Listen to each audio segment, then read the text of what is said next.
Good evening. A man has appeared in court charged with murdering a dog walker in Perthshire. The body of Brian Lowe was found near Aberfeldy more than 3 months ago. Phil McDonald reports.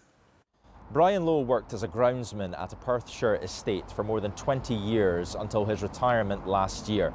He died 3 days before his 66th birthday when his body was discovered on a remote footpath in the outskirts of Aberfeldy on the 17th of February.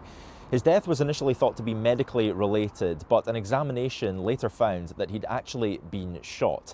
His death certificate, which has been seen by BBC Scotland News, confirms that he died as a result of a shotgun wound to the neck and chest. Following a post-mortem examination, Police Scotland launched a murder investigation.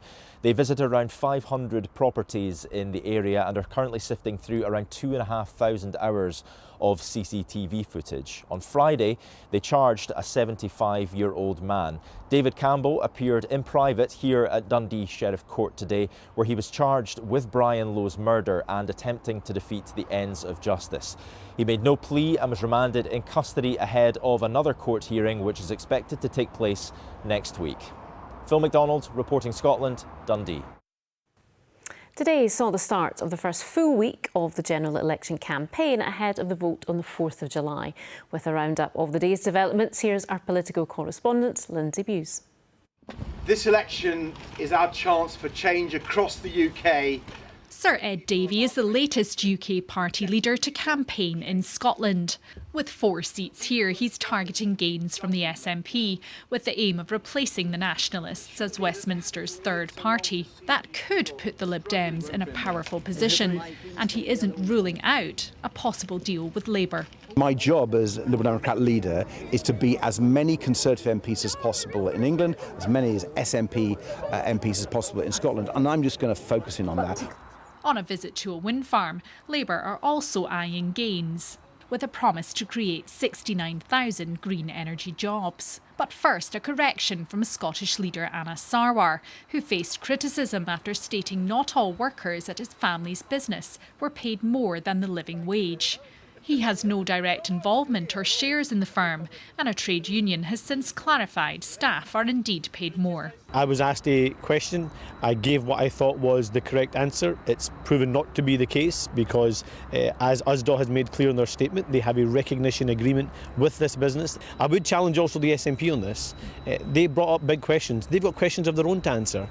The Tories think those questions include the future of former SNP Health Secretary Michael Matheson, as they took their campaign to his Falkirk constituency today. Mr Matheson's facing sanctions at Holyrood this week after breaching the MSP's code of conduct. It's an issue that I've been picking up on doorsteps all over Scotland, that they can't believe John Swinney is defending someone who tried to claim £11,000 of taxpayers' money for an iPad bill that clearly wasn't legitimate. Thank you.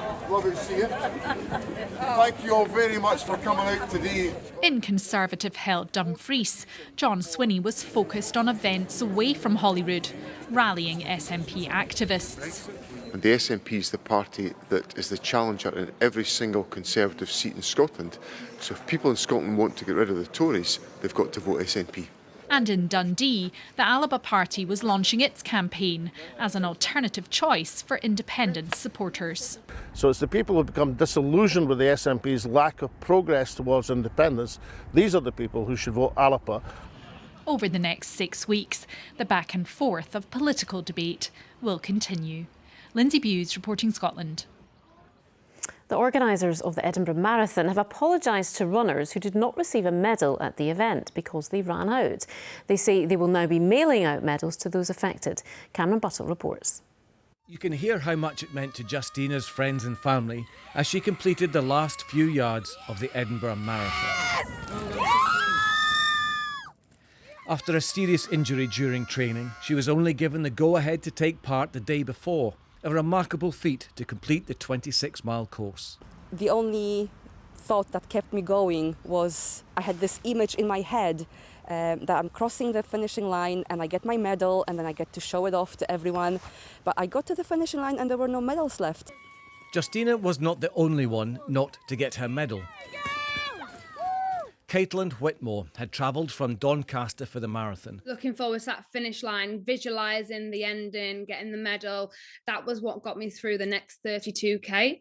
And I crossed the finish line, had my moment, and someone came over to me and said they apologised, but there'd been a miscalculation and actually there weren't any medals. Caitlin did receive an email signed from the Edinburgh Marathon team, firstly congratulating her on completing the event, but then apologising for not having her medal.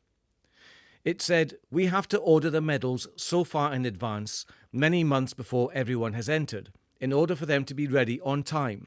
And unfortunately, we didn't get the numbers quite right this time. We are so sorry about this."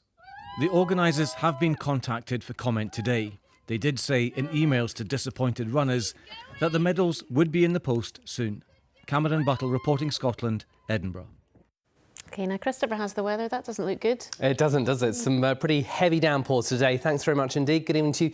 Yes, we've had a number of thundery downpours across some parts of the country today. We still have a Met Office yellow warning for the risk of thunderstorms until 10 p.m. this evening. Here's the earlier radar. You can see a real rash of them across parts of the northeast. But actually, over the next few hours, many of those thunderstorms will fade away, leaving much of the country dry overnight with some clear skies. Temperatures in towns and cities around 6 to 9 Celsius, just 1 or 2 light showers towards the west coast, perhaps the northern Isles as well. So first thing tomorrow, for many it's a bright start at dawn, but across parts of the south that sunshine is short-lived. The cloud and the rain soon moving in and edging in towards the central lowlands by lunchtime and then continuing to journey north as well into the afternoon. So by mid-afternoon, for many areas compared with how we start the day, it's cloudy with outbreaks of rain. Some brighter skies developing later on in towards Dumfries and Galloway and Ayrshire, but some thundery downpours as a result of some sunshine there. There's that main area of cloud and rain, and you can see further north, Caithness, Orkney and Shetland, seeing some sunshine, the best of it lasting through the day in Shetland. Elsewhere, cloudy with outbreaks of rain set to continue. Tomorrow evening, and that cloud and rain still with us, still some heavy downpours through the central lowlands and the south, but once again overnight, drying up. Looking ahead towards the rest of the week, low pressure still with us through Wednesday and Thursday. High pressure hopefully arriving Friday and the weekend. But here's Wednesday, and initially it's dry with some early brightness and then cloud with a fair number of showers developing, and through the afternoon the focus of those will likely be across the eastern parts of the country. Temperatures around 16 to 18 Celsius north to south. And then looking ahead towards Thursday, once again a few bright spells, a number of showers with winds from the north.